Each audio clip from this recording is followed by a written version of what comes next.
As a buyer's agent or a real estate professional, it's impossible to know everything about every location in Australia, but when a client asks you a question, Holly will always have the answer.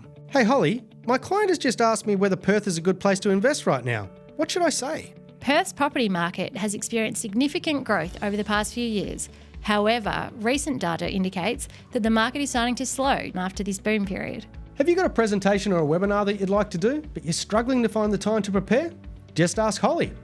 Hey Holly, I'd like to do a webinar next week on why now is the right time to invest in Geelong. Could you help me prepare for it? Here are some key points and insights that you can include in your presentation. Geelong is experiencing robust economic growth, supported by a gross regional product nearing $20 billion. The city is benefiting from $14.8 billion in infrastructure investment, including major projects like the Greater Avalon Business Park and the Regional Rail Revival Project. Try Holly for free for a limited time only at hotspotting.com.au/Holly.